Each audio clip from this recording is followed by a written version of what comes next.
ہو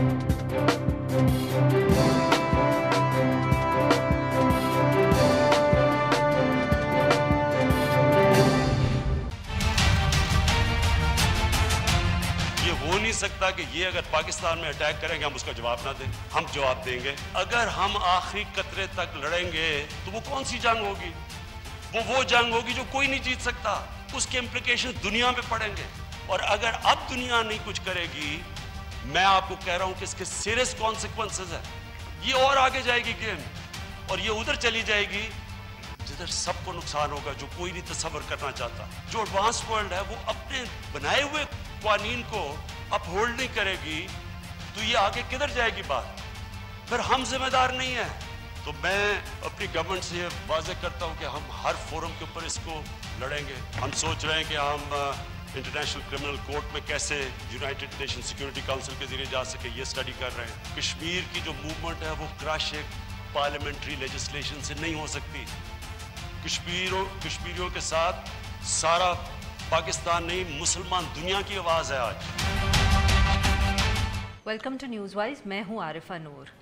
آج کے پروگرام میں بھی ہمارا زیادہ تر جو وقت ہے وہ اس میں ہم ڈسکس کریں گے کشمیر کے مسئلے کو. بھارتی حکومت نے گزشتہ روز جو قدم اٹھایا ہے کانسٹیٹیوشنل سٹیٹس تبدیل کرنے کا جموں اور کشمیر کے حوالے سے، اس پہ آج پاکستان کے اندر جوائنٹ سیشن ہوا پارلیمنٹ کا. وزیر اعظم عمران خان نے اس جوائنٹ سیشن کے اندر جو ایک اسپیچ دی جس کے اندر ان کا پالیسی بیان بھی تھا، اس میں انہوں نے کہا کہ پاکستان جو ہے جو بھارت نے قدم اٹھائے ہیں اس کے خلاف اقوام متحدہ کی سلامتی کونسل سے رجوع کرے گا. اس کے علاوہ وہ یہ بھی معلوم حکومت جو ہے اس وقت اسٹڈی کر رہی ہے کہ کیا انٹرنیشنل کورٹ آف جسٹس میں بھی ہم جا سکتے ہیں کہ نہیں جا سکتے. ساتھ میں انہوں نے جنرلی بات کرتے ہوئے یہ بھی کہا کہ ان کو خدشہ ہے کہ یہ جو قدم اٹھایا ہے بھارت نے، اس کے بعد کہیں وہ ایک پلوامہ جیسا واقعہ بھی نہ کرے یا ہو جس کا وہ جو ساری ذمہ داری ہے یا ملبہ ہے پاکستان کے اوپر ڈالیں گے، اور جس کی وجہ سے ایک جنگ کا سا ماحول پیدا ہو سکتا ہے خطے کے اندر. وزیر اعظم نے کہا کہ ایسی اگر کوئی صورتحال بنی تو پاکستان اس کے لیے تیار ہے، مگر ساری دنیا کو بھی نہ صرف تیار ہونا چاہیے بٹ ان کو آگاہ بھی ہونا چاہیے کہ ایسا ہو سکتا ہے. وزیر اعظم نے تھوڑی سی تاریخ میں بھی جا کے کافی تفصیل سے بات کی، مگر ساتھ میں انہوں نے یہ بھی کہا کہ جب بھارتیہ جنتا پارٹی نے جنرل الیکشن بھارت کے اندر دوبارہ جیتا تو اس کے بعد پاکستان نے کوشش کی ان سے بات چیت کرنے کی اور ایک سے زیادہ دفعہ اظہار کیا اس انٹرسٹ کا. مگر جو شنگھائی کوآپریشن تعاون کی میٹنگ ہوئی بشکیک میں، اس کے اندر پاکستان کو یہ احساس ہوا کہ بھارت بالکل انٹرسٹڈ نہیں ہے کسی قسم کی بات چیت کرنے کے لیے، اور تب سے ان کو یہی خطرہ تھا کہ وہ کوئی ایسے قدم بھی اٹھائے گا اور ایک دفعہ پھر پلوامہ جیسا واقعہ بھی ہو سکتا ہے. وزیر اعظم کی یہ سپیچ تو ہمارے سامنے آئی، مگر ساتھ ساتھ اطلاعات یہ بھی آ رہی ہیں کہ پاکستان نے انٹرنیشنلی قدم اٹھایا ہے. جو ہمارے فارن منسٹر ہیں شاہ محمود قریشی صاحب، انہوں نے اقوام متحدہ کے سیکرٹری جنرل کو مقبوضہ کشمیر کے حوالے سے ایک خط لکھ دیا ہے جس میں انہوں نے یہ بھی ریکویسٹ کی ہے کہ ایک فیکٹ فائنڈنگ مشن جو ہے وہ بھیجا جائے مقبوضہ کشمیر. شاہ محمود قریشی صاحب نے یہ بھی کہا ہے کہ جو اقدام بھارت نے اٹھائے ہیں اس سے جو شملہ معاہدہ ہے وہ مورلیس ختم ہو گیا یا اس کی بہت خلاف ورزی ہوئی ہے. ان سب ایشوز پہ بات کرنے کے لیے آج ہمارے ساتھ موجود ہیں عبدالباسط صاحب جو ایک سابق سفیر ہیں. ویلکم ٹو دا شو سر. سر آپ نے آج جوائنٹ سیشن دیکھا، اس کے دو پہلو ہیں FI میں سے. ایک اس کا ایک ویژول ایسپیکٹ تھا، ویژول آپٹکس تھا کہ ہماری پارلیمنٹ نے کیسے ایڈریس کیا اس ایشو کو، اور دوسرا جو وزیر اعظم صاحب کی طرف سے ایک پالیسی سٹیٹمنٹ آیا ہے. پہلے اگر پالیسی سٹیٹمنٹ پہ بات کر لیں کہ جو انہوں نے کہا ہے اور انہوں نے بہت کھل کے اظہار کیا اس بات کا کہ وار از ناٹ این آپشن اور وہ انٹرنیشنل فورمز پہ اپیل کریں گے، تو اس کے بارے میں آپ اس کو کس طرح دیکھ رہے ہیں جو انہوں نے یہ اسپیسیفک دو باتیں کی ہیں؟ دیکھیے مجھے تو خیر ابھی بہت جلدی بھی ہے، ہمیں کوئی ریاکٹ نہیں کرنا چاہیے. اور میں سمجھ سکتا ہوں کہ جو ڈیسیشن میکنگ ہوتی ہے وہ اپنا ٹائم لیتی ہے اور خاص طور میں جو اس کا سوری میں آپ کی یہاں بات کاٹ رہی ہوں کیونکہ بہت تنقید کل سے ہو رہی ہے کہ حکومت کا ری ایکشن جو ہے وہ بہت تنقید میں بھی کر رہا ہوں، بٹ میں اس کو صرف کہہ رہی ہوں کہ اس تنقید کو آپ نہیں آپ یقین رکھتے کہ یہ دیر کر دی ہے جب آپ دیکھیں، لیکن ایک بہت دیر بھی نہیں ہونی چاہیے. صحیح، تمام اداروں کو مل بیٹھ کے اس پہ سوچ بچار کرنی چاہیے، اور پھر جو کچھ بھی کریں، میرا جو ہمیشہ سے پوائنٹ رہا ہے کہ کوئی ایڈ ہاک میجرز نہیں ہوتے، ایک مربوط جامع حکمت عملی بنائیں اور پھر اس کے مطابق چلیں. اگر ابھی بھی یہ نہ کیا، کیونکہ پچھلے 5 سال بلکہ 15 سال سے آپ یوں کہہ لیجئے کہ جو ہم نے کشمیر کے ساتھ کیا ہے، جو مذاق ہم نے کیا ہے، اس کا میں خود گواہ ہوں ان چیزوں کا. تو مجھے ہمیشہ تھوڑا بہت اس کا نقصان بھی ہوا، بٹ اٹس اوکے. جموں اور کشمیر کی جہاں تک بات ہے، آج پالیسی اسٹیٹمنٹ ایک اسٹیٹمنٹ آئی ہے، میں اسے پالیسی اسٹیٹمنٹ ابھی بھی نہیں کہہ سکتا معذرت کے ساتھ، کیونکہ مجھے لگا ہے اب آپ کو یہ ایکسپلین بھی کرنا پڑے گا، کیونکہ مجھے لگا کہ ابھی ہماری حکومت کلیئر نہیں ہے as to how to deal with the situation. کیونکہ پرائم منسٹر نے خود کہا کہ ہم سوچ رہے ہیں کہ ہم یہ کریں وہ کریں، تو بھی ٹھیک ہے، سوچنا چاہیے، لیکن تھوڑا سا یہ خیال رکھنا چاہیے کہ بہت اگر آپ نے ڈیلے کر دیا تو اس سے یہ ہوگا کہ جموں اور کشمیر کے جو لوگ ہیں وہ اس وقت آپ سے توقع رکھ رہے ہیں کہ آپ ان کے ساتھ کھڑے ہوں گے، کیونکہ آگے حالات شدید مشکل ہونے والے ہیں ان کشمیریوں کے لیے. مجھے برہان وانی کی شہادت کے بعد جو 3 مہینے گزارے کشمیریوں نے، وہ مجھے خود پتہ ہے اس کا، کیونکہ I was there in new Delhi. آپ تب دہلی میں تھے. پیلٹ گنز کا استعمال، اکنامک بلاکیڈ، واٹ ناٹ، جو بھی آپ کچھ کہہ لیں. تو ابھی تھوڑا سا ہمیں ایک ایگریسو ڈپلومیسی کرنی پڑے گی. مجھے کم از کم 2-3 اسٹیپ ایسے ہیں جو فوراً ہمیں لے لینے چاہیے 1 ہفتے کے بعد تقریباً. وہ کم از کم یہ ہے کہ دیکھیے، میں ذاتی طور پہ سمجھتا ہوں، لوگ مجھ سے اختلاف کرتے ہیں اور کہتے ہیں کہ بھئی یہی تو وقت ہے ڈپلومیسی کا، یہی تو وقت ہے بات چیت کا، لیکن میں کہتا ہوں کہ ہمارا جو ڈپلومیٹک ریلیشنز ہیں فی الحال آپ ان کو ڈاؤن گریڈ کریں. میں یہ نہیں کہہ رہا کہ آپ توڑ دیجئے، صحیح، ہمارے اب نئے ہائی کمیشن نے جانا ہے، ان کو آپ روک دیجئے کہ آپ فی الحال مت جائیے، آپ یہیں ٹھہریے، جو بھی صاحب پیرس سے جا رہے ہیں، تو ضرورت نہیں ہے ہمیں جلدی بھجوانے کی. دوسری بات یہ کہ اب ڈائیلاگ کی بات آپ خدا را مت کیجیے. صحیح، ڈائیلاگ کا جو معاملہ ہے اس میں تھوڑا بہت آپ حوصلہ کیجیے، ڈائیلاگ مت کیجیے. جموں اور کشمیر کے لوگ اس سے بہت ہرٹ ہوتے ہیں، گو کہ وہ چاہتے ہیں کہ یہ مسئلہ ڈائیلاگ کے ذریعے حل ہو، اور تو کوئی راستہ ہے نہیں، لیکن اس وقت جو صورتحال ہے وہ ذرا ڈفرینٹ نوعیت کی ہے. تیسرا جو میں سمجھتا ہوں، اگین لوگ مجھ سے اختلاف کریں گے، لیکن تھوڑا بہت ہمیں کرتارپور کے حوالے سے لوگوں کا ایک آئیڈیا ہے. میرا بھی اپنا ایک آئیڈیا، میں اس کو پبلکلی ڈسکس آپ کے ساتھ نہیں کروں گا، لیکن کچھ آئیڈیاز میں نے شیئر کیے ہیں. اسی طرح کلبھوشن جادیو کے متعلق بھی کونسلر ایکسیس کا جو معاملہ ہے وہ بھی تھوڑا سا ابھی آئے گا. تو بیسکلی سر آپ یہ کہہ رہے ہیں کہ جتنے بھی بائی لیٹرل ریلیشن شپ میں اس وقت ایشوز ہیں، ان سب کے اوپر بیٹھ کے سوچ بچار کرنی چاہیے. ہمیں تھوڑا سا تو ایگریشن شو کرنا چاہیے نا، کہ جب آپ کہیں گو سلو ہونا چاہیے. ایبسولوٹلی، جو کشمیریوں پہ اتنا ظلم ہو رہا ہے، جب 35A ریووک کر دیا، اب پورا ایک معاملہ بدل گیا ہے نا. دیکھیے، ایک تو انہوں نے اپنے آرٹیکل 3 کے خلاف خود کیا ہے، کیونکہ کوئی بھی اسٹیٹ، یہ پہلی دفعہ بھارت کی تاریخ میں ہوا ہے کہ ایک اسٹیٹ کو یونین ٹیریٹری بنا دیا گیا. پہلے تو یہ ہوتا رہا نا کہ یونین ٹیریٹری کو ایلیویٹ کر کے آپ اسٹیٹ بناتے رہے ہیں، تو یہ تو الٹا کام ہوا ہے جموں اور کشمیر کے متعلق. اور سر آرٹیکل 370 کو استعمال کر کے ہی آرٹیکل 370 میں تبدیلی کی گئی ہے. یہ بھی پہلی دفعہ ہوا ہے، اور پھر یہ کانسٹیٹیوئنٹ اسمبلی کی اپروول کے بغیر یا ان کے ریکمنڈیشن کے بغیر کر بھی نہیں سکتے. تو سارا انہوں نے تو تھوڑا بہت ہمیں ایگریشن، میں نہیں کہتا کہ آپ حملہ کر دیں، لیکن تھوڑا بہت ہمیں ریزنیبل طریقے سے کچھ نہ کچھ اپنا جو پروٹیسٹ لانچ کرنا پڑے گا. پھر آپ تھوڑا سا آ جائیے انٹرنیشنلی. صحیح. دیکھیے، اگر آپ وہی چیزیں بار بار کریں اور توقع یہ رکھیں گے کہ اس کے نتائج مختلف نکلیں گے، تو ایسا ہوتا نہیں ہے. میں آج دیکھ رہا ہوں کہ ہمارے وزیر خارجہ، وہ OIC کا کانٹیکٹ گروپ ہے آن کشمیر، اس کے ساتھ وہ میٹنگ کر کے میں ابھی آپ کو لکھ دیتا ہوں کہ کیا اعلامیہ اس کا نکلے گا، کیونکہ وہی اسٹینڈرڈ لینگویج ہے، وہی ریسائیکل ہوتی ہے اور ہمارے سامنے آ جاتی ہے. تو مجھے اس سے کوئی توقع نہیں. اگر کرنا ہی تھا تو خدا را کوئی ایکسٹرا آرڈنری OIC سیشن بلاتے پاکستان میں، یا کہیں اور بلاتے فارن منسٹرز کا، پھر ہم دیکھتے کہ آپ کو کتنی سپورٹ حاصل. سر یہاں ٹو پلے ڈیولز ایڈوکیٹ، کیونکہ یہ جب پلوامہ کا بھی واقعہ ہوا تھا تو یہ ہم نے دیکھا تھا کہ انٹرنیشنل کمیونٹی میں اب ہمارا جو ہمارے لیے سپورٹ ہے وہ نہیں ہے. دیکھیں، انہوں نے ہماری سرزمین پہ حملہ کیا، پلوامہ پہ، کوئی ری ایکشن نہیں آیا بین الاقوامی دنیا سے. جب تک ہم نے جوابی حملہ نہیں کیا اور پھر ایک نیوکلیئر جنگ کا خطرہ سامنے نظر آیا تو پھر ساری دنیا دوڑی. مگر صرف بھارت کے حملے, ہاں مگر میرے کہنے کا مقصد یہ ہے کہ بھارت نے جب حملہ کیا پاکستان پہ تو ان کی طرف سے کوئی ری ایکشن نہیں آیا, جس کی ایک مطلب کہ تشریح یہ تھی تب بھی اور اس وقت بھی ہے کہ انٹرنیشنل کمیونٹی کو ہمارے اس ایشو پہ یا ہمارے ساتھ کوئی خاص ہمدردی نہیں ہے. So you know I understand. دیکھیے جب یہ پلوامہ کے واقعے کے بعد بھی دنیا کو یہ خطرہ تھا کہیں جنگ نہ ہو جائے, جی کشمیر کے بارے میں ان کو کنسرن نہیں تھا کوئی, اصل مسئلہ یہ تھا کہ جنگ نہ ہو جائے. ابھی بھی یہی بات ہے. لیکن جو میں کہنا چاہتا ہوں, اگر دیکھیں دنیا کو کنسرن نہیں ہے یا لوگ آپ کا نیریٹو نہیں بائی کر رہے تو اس میں قصور کچھ ہمارا بھی ہے نا. اگر ہم مشرف 4 پوائنٹ فارمولا پیش کر دیں گے, جو میں کہہ رہا ہوں نا 15 سال سے جو کشمیر کے ساتھ ہم نے ظلم کیا ہے اس کی تو مثالیں ہمارے سامنے ہیں.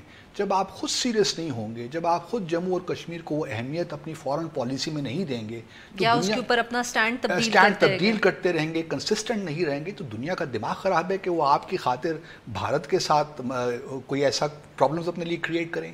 پہلے آپ کو خود کلیئر ہونا ہے کہ جموں اور کشمیر میں آپ کی باٹم لائنز کیا ہیں, آپ کیا کرنا چاہتے ہیں, اس کے بعد کچھ معاملات آگے بڑھیں گے. اگر یہی کرنا ہے OIC کانٹیکٹ گروپ کی میٹنگ کر کے خوش ہو جانا ہے, سیکیورٹی کاؤنسل کو خط میرا بالکل ایک دیکھیے ابھی بھی لوگ کہہ رہے ہیں کہ ہم نے US کی طرف جانا ہے.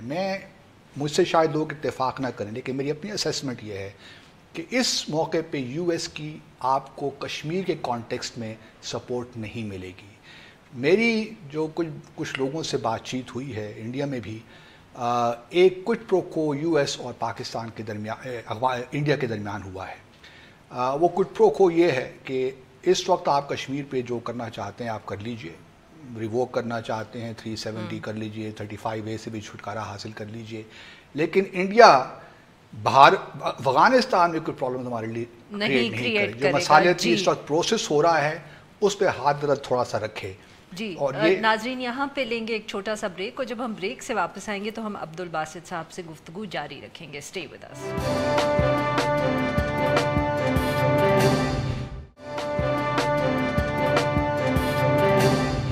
ویلکم بیک ناظرین. ہم گفتگو کریں عبدالباسط صاحب سے جو ایک سابق سفیر ہیں, اور ہم بات کر رہے ہیں کشمیر کے حوالے سے. جی سر, اب بریک پہ جانے سے پہلے آپ نے جو ایک آپ کا اوپینین ہے وہ آپ نے آؤٹ لائن کیا, جس میں آپ نے کہا کہ انٹرنیشنلی تو دنیا کو جو بھی کہنا ہے یا کرنا ہے, مگر آپ کا یہ بھی خیال تھا کہ ہمیں بائی لیٹرل ایشوز کے اوپر کچھ نہ کچھ ایک ری ایکشن دکھانا چاہیے, سلو ڈاؤن ہو یا وہ نہ ہو. پر سر اس کے اوپر پھر وہی ٹو پلے ڈیولز ایڈوکیٹ کہ اس سے بھارت کو کیا فرق پڑے گا. دیکھیں جیسے آپ نے بات کی کہ آپ نے کیونکہ ذاتی طور پہ دیکھا برہان وانی کی شہادت کے بعد کیا ہوا مقبوضہ کشمیر میں, تو اس وقت بھی اب ہم بھی اینٹیسپیٹ کر رہے ہیں, آپ کی بھی باتوں سے صاف ظاہر ہے کہ اب وہاں بہت کشمیریوں کے اوپر مشکل وقت آنے لگا ہے. کیا وہ جو ان کے ساتھ ہونے والا ہے اس میں کوئی کمی آئے گی اگر ہم تعلقات بھارت سے گرو سلو کریں, جیسے کہ نومبر میں کرتارپور کھولنا تھا, سپوز نہ کھولیں, یا جیسے آپ نے کہا کہ ہائی کمشنر کو بھیجنا ہے نہ بھیجیں, کیا ان کا رویہ یا جو وہ ریپریشن کرنے لگے ہیں مقبوضہ کشمیر میں وہ کوئی کم ہو جائے گی؟ میں یہ نہیں کہہ رہا کہ وہ کم ہو جائے گا, لیکن آپ نے کچھ ایسے ایکشن ضرور لینے ہیں جس سے کشمیریوں کو یہ معلوم ہو کہ آپ ان کے ساتھ کھڑے ہیں. یہ کوئی نارمل سچویشن نہیں ہے, ایک خاص سچویشن کریٹ انڈیا نے کی ہے, تو ہمارا ری ایکشن تو اس پہ آنا چاہیے. اگر وہی اس طرح ہی چلتا ہے معاملہ, اور اگر ہم انگیج کریں گے تو کیا بہتر, شاید وہ ان کا جو رویہ ہے وہ بہتر نہیں ہوگا. 70 سال سے ہم انگیج کر رہے ہیں نا, ہمیں معلوم ہے. اب دیکھیے پرائم منسٹر آج کہتے ہیں کہ ہمیں معلوم تھا کہ یہ ہو رہا ہے اس طرح. تو میں ان سے پوچھتا ہوں, میرا سوال ہے کہ پھر آپ نے یوں کیوں کہا تھا کہ مودی کے آنے سے کشمیر کے حالات بہتر ہو جائیں گے؟ ان کے الیکشن سے پہلے ان کا بیان ہے, پبلک میں آیا ہے. تو اگر ہمیں معلوم, مجھے 5 سال سے معلوم ہے, میں جانتا ہوں, اور میں اپنی حکومت سے یہ کہہ کے تھک گیا کہ ان کا پلان یہی ہے, خدا را اپنی ابھی سے حکمت عملی بنائیے, کہ آپ نے کس طرح کاؤنٹر کرنا ہے. اور یہ آج کی بات نہیں ہے, میں پچھلے 4 سال سے یہ کہہ رہا ہوں حکومت کو, تو میرے لیے تو کوئی سرپرائز نہیں تھا. سر یہ جو بھارت کا پلان تھا, بہت سے لوگ کہہ رہے ہیں کہ یہ 5 سال سے واضح تھا کہ وہ یہ کرنے والے. پاکستان کیا کر سکتا تھا کہ یہ نہ ہوتا؟ کیا کوئی ایسا قدم ہے جو پاکستان پچھلے 5 سالوں میں اٹھا لیتا تو شاید بی جے پی یہ نہ کرتی؟ شاید یہ نہ ہوتا, یا پھر بھی ہوتا آپ جو بھی کر لیتے, لیکن کم از کم آج جو آپ پریشانی کا عالم ہے یہ نہ ہوتا اگر آپ نے ایکٹیو ڈپلومیسی پرسو کی ہوتی. اگر آپ نے دیکھیے, میں کتنے عرصے سے ان کو کہہ رہا ہوں کہ ایک اسپیشل انوائے آن جموں اور کشمیر بنائیے آپ. وزارت خارجہ میں آپ کے پاس صرف ایک ڈائریکٹر جنرل ہے جو کہ ساؤتھ ایشیا اور سارک کو دیکھتا ہے, اور ساتھ ساتھ اس کے پاس ایڈیشنل ریسپانسبلٹی اسپوکس پرسن کی. یہ سیریسنس ہے آپ کی جموں اور کشمیر میں. ابھی تک پچھلے 5 سالوں میں برہان وانی کی شہادت کے موقع پہ ایک جموں اور کشمیر سیل بننا چاہیے تھا, تاکہ دنیا کو معلوم ہو کہ آپ کتنی اہمیت دے رہے ہیں اس ایشو کو. پھر سر بٹ دنیا کو کوئی انٹرسٹ نہیں ہے. I mean I'm playing devil's advocate here, so تاکہ آپ, کیونکہ بار بار آپ نے کہا کہ آپ کا ویو پاپولر نہیں ہے, تو میں وہ دوسرا ممکن ہے گورنمنٹس آپ کو ریسپونڈ نہ کریں, لیکن انٹرنیشنل سول سوسائٹی بھی تو ہے نا. آپ کی انڈیا میں کہاں, میڈیا میں کہاں پریزنس ہے آپ کی؟ آج تک کوئی نظر آیا آپ کو کہ CNN پہ BBC پہ جا کے آپ کا نیریٹو پیش کرے؟ کہاں ہے تھنک ٹینکس میں آپ کی پریزنس؟ کہاں ہے؟ مجھے نظر نہیں آتا. کہاں ہیں آپ کے انوائز جو اس پورے, جو ایک پارلیمنٹری آپ نے پچھلے نواز شریف گورنمنٹ میں بھجوائے تھے, ان کو پتہ ہی نہیں ہے کہ کشمیر کیا تھا. ابھی بھی جو کشمیر افیئرس کے منسٹر ہیں ان کو میں کیا کہوں, ان کو کشمیر کے بارے میں کوئی علم ہی نہیں ہے. پارلیمنٹری کمیٹی پچھلے 10 سالوں میں کیا کیا ہمیں نہیں معلوم. جب آپ خود نان سیریس ہیں اس ایشو کو لے کر, تو دین آپ دنیا سے کیا ایکسپیکٹ کرتے ہیں؟ میں اسی لیے بار بار یہ کہتا ہوں کہ خدارا ایک سیریسنس آف پرپز دکھائیے. یہ وہی چیزیں ہیں جو آپ بار بار کریں گے تو اس کے نتائج تو مختلف نہیں نکلیں گے. یہ جو آپ سیریسنس آف پرپز کی بات کر رہے ہیں, اس حوالے سے اگر آج آپ جوائنٹ سیشن پارلیمنٹ کا جو ہوا اور جو اس کے اندر تقریریں ہوئی وزیر اعظم صاحب کی بھی اور اپوزیشن کی, آپ اس کو کیسے دیکھیں؟ میں تو I was disheartened simply for the reason کہ دیکھیے جو پہلے موشن آیا اس میں بحث شروع ہو گئی.